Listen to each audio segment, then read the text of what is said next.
कर्नाटक तुवर ground report. Gulbarga, Bidar, Vijaypur. Karnataka में 4.55 lakh hectare में लगी तुवर हुई बर्बाद। यहां तुवर को 35% हुआ नुकसान, 23% कम हुई थी बोवनी। नमस्कार, मैं हूं आपके साथ गौरव राजेंद्र और आप देखना शुरू कर चुके हैं अजय एस्ट्रो मनी गुरु। तो चलिए शो की शुरुआत करते हैं। कर्नाटक में पिछले दिनों आई बाढ़ और बारिश से खरीफ सत्र के दौरान बोई गई फसलों को भारी नुकसान पहुंचा है। कलबुर्गी, बीदर, विजयपुरा समेत कई जिलों में व्यापक बाढ़ ने लाखों हेक्टेयर में लगी तुवर, मूंग, सोयाबीन, कपास फसलों को नुकसान पहुंचाया है। सरकारी सूत्रों के अनुसार कर्नाटक में 10 लाख हेक्टेयर से अधिक फसलें प्रभावित हुई हैं। कर्नाटक में तुअर की फसल को लगभग 35% का नुकसान हुआ। खरीफ 2025 के दौरान कर्नाटक में तुअर की बोवनी काफ़ी कम हुई, जिसके चलते तुअर का रकबा गत वर्ष के मुकाबले 23% कम होकर 13 लाख हेक्टेयर का रहा। उसके बाद आई बारिश और बाढ़ ने तुअर की फसल को 50% तक नुकसान पहुंचा दिया। हालांकि पिछले कुछ दिनों में मौसम खुलने और धूप निकलने से खेतों में लगी तुअर की फसल में कुछ रिकवरी हुई। नुकसान 50% से कम होकर 35% पर आ गया। इस नुकसान को यदि हेक्टेयर में बदलें तो 4.55 लाख हेक्टेयर में लगी तुअर बर्बाद हो गई। राज्य में इस बार तुअर का उत्पादन मात्र 65% होने की बात कही जा रही है। कर्नाटक में बीदर, कलबुर्गी, विजयपुर, रायचूर, यादगिरी और बागलकोट अरहर अर्थात तुअर के प्रमुख उत्पादक जिले हैं। कलबुर्गी, गुलबर्गा जिले को तुअर का कटोरा कहा जाता है। खरीफ 2025 के दौरान यहां 8.91 लाख हेक्टेयर में विभिन्न फसलें बोई गई थीं, जिसमें सबसे ज़्यादा 5.94 लाख हेक्टेयर में तुअर बोया गया था, जो कुल रकबे का 66% है। बाढ़ और बारिश से 2.2 लाख हेक्टेयर में लगी तुअर खराब हो गई, जो कि तुअर की कुल रकबे का 38% है। बीदर और विजयपुर में भी तुअर के बड़े उत्पादक जिले हैं। यहाँ भी तुअर की बोवनी गत वर्ष के मुकाबले लगभग 25% कम हुई। उसके बाद बारिश और बाढ़ से तुअर की फसल लगभग आधी खराब हो गई। पहले तो बारिश के चलते पौधे बेहद ऊंचे हो गए और बाद में मौसम के बदलाव की वजह से फूल आने की टाइमिंग में देर हो गई।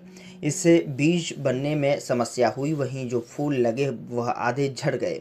वर्तमान में खेतों में खड़ी तुअर में फली अपनी प्रारंभिक अवस्था में है, लेकिन किसानों को अब भी बारिश का डर सता रहा है।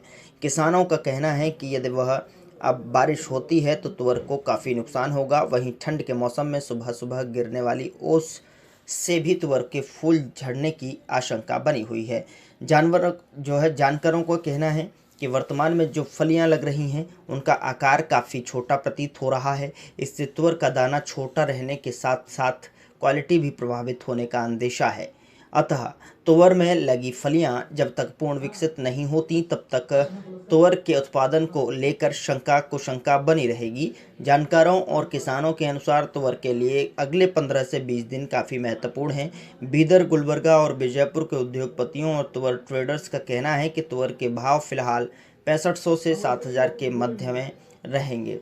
नई फसल आने और एमएसपी पर सरकारी खरीदी प्रारंभ होने पर तुअर की कीमतों में 700 से 800 रुपये तक की तेजी आ सकती है। इंडस्ट्री के दिग्गज क्या कहते हैं मैं बता देते हैं हम आपको। विजयपुर स्थित गुरु कृपा फूड्स के संचालक किशोर जैन का कहना है कि तुअर में इस साल बोवनी 30% कम हुई है। कम बोवनी का कारण पिछले साल तुअर की कीमतों का कम होना। जैन के अनुसार बारिश के कारण तुअर की फसल को 30% का नुकसान हुआ।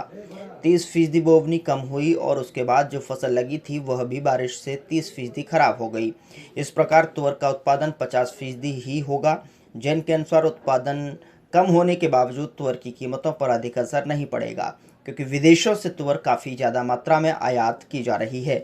वर्तमान में तुअर सहित अन्य कमोडिटी के भाव एमएसपी से काफ़ी नीचे चल रहे हैं। सरकार को विदेशों से आयात किए जाने वाले दलहनों पर रोक लगानी चाहिए।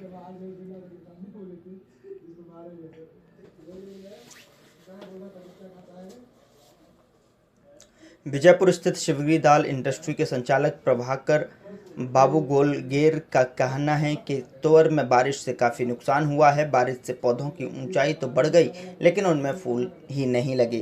प्रभाकर के अनुसार इस क्षेत्र में तुअर का उत्पादन 45 से 50% कम रह सकता है। तुअर की खेती को बढ़ावा देने वाली संस्था गुलबर्गा स्थित भारत विकास संगम के संयोजक भगवंत पाटिल का कहना है कि बारिश से 50% तक तुअर को नुकसान हुआ है, लेकिन मौसम खुलने से 10% रिकवरी हुई है, जिससे तुअर की फसल 60% तक होने की उम्मीद है।